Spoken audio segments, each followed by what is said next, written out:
तारिक वज़ीर अली साहब हमारे साथ हैं। तारिक वज़ीर अली साहब से स्टार्ट करते हैं। तारिक वज़ीर अली साहब, इंटरनेशनल मार्केट में जो ऑयल प्राइसेस हैं उसमें एक मेजर रिडक्शन हमें नज़र आ रही है। अभी जब मैं आपसे प्रोग्राम कर रहा हूँ तो ब्रेंट जो है $70 से नीचे आ गया, 69.81 पे इस वक्त, और WTI जो है वो 66.53 पे है। तो इसका इम्पैक्ट पाकिस्तानी मार्केट में आपको कितना नज़र आता है, क्या एंटिसिपेशन है? ऐसा राउंड डीजल पे 12 रुपये होगा और पेट्रोल पे राउंड 8 रुपये की कमी आएगी। 12 और 8 की कमी आएगी। आज हम अखबारात में देख रहे थे कि एक आपका कोई इशू भी है रिफाइनरीज के साथ, वो क्या है? मैं अंडरस्टैंड नहीं कर सका, उसको एक वजाहत कर देंगे वो क्या इशू है?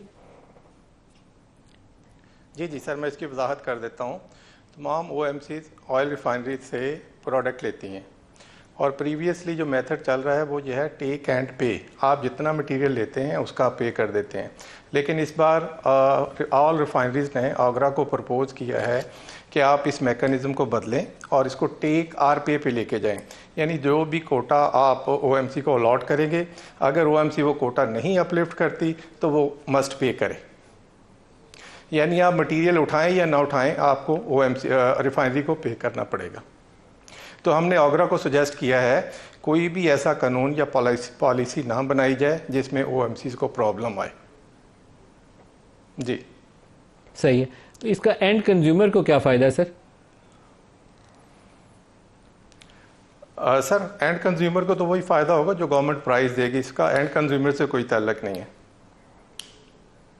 दुरुस्त है सर। इंटरनेशनल मार्केट पे एक दफ़ा दोबारा आपसे सवाल करूँ, ये जो रिडक्शन नज़र आ रही है तो इसका इम्पैक्ट कब पास ऑन होगा? ये जो हमें इंटरनेशनल मार्केट में अब प्राइस में कमी नज़र आ रही है? सर जैसा कि आपको मालूम है कि हमारे यहाँ 15 दिन की प्राइसेस है। हर 15 दिन में जो एवरेज चल रही होती है इंटरनेशनल की, हम डायरेक्टली लिंक विद हैं गल्फ प्लेट से, उसमें जो कमी आती है उसी की मुनासबत से पाकिस्तानी मार्केट में हर 15 दिन के बाद जो गवर्नमेंट नई प्राइस अनाउंस करती है उस पर उसका इम्पेक्ट आ जाता है। अभी ये जो आप बता रहे हैं कि रिडक्शन आ रही है 15 तारीख के बाद, इसमें जो कमी है अराउंड 12 रुपये डीजल में और 8 रुपये पेट्रोल में देखने में नज़र आ रही है। अगर यही ट्रेंड बरकरार रहा तो ये होगी, अगर और ज़्यादा रिडक्शन हुई तो फिर प्राइस और कम हो सकती है। दुरुस्त है। और आज हमने एक ये भी खबर पड़ी कि IMF सजेस्ट कर रहा है कि जो आप फिक्स लेवी ले रहे हैं उसको 60 से बढ़ा के 70 कर दें। अगर वो कर दी गई तो फिर तो ये जो 12 रुपये डीजल में कमी होनी है वो तो लेवी में हुकूमत ले जाएगी। तो अराउंड 20 रुपये पर लीटर फ़र्क पड़ जाएगा। इससे पहले भी गवर्नमेंट काफ़ी हैवी लेवी ले रही है, ठीक है। अगर 20 रुपये और सजेस्ट हो जाता है तो ऑफकोर्स 20 रुपये की प्राइस और बढ़ जाएगी, डायरेक्टली कंज्यूमर को इम्पैक्ट आएगा। दुरुस्त है। आप क्या सुजेस्ट करते हैं कि जो मौजूदा टैक्सेशन स्ट्रक्चर है ये काफ़ी है, इसको और नहीं छेड़ना चाहिए, इनएफिशिएंट हो जाएगी मार्केट, या और अभी गुंजाइश है कि और इसको छेड़ा जाए? सर हम तो ये कहते हैं जो पहले चल रहा है वही बहुत हैवी है, कंज्यूमर के लिए बहुत मुश्किल है, इसे कम करना चाहिए बजाय इसके बढ़ाने के।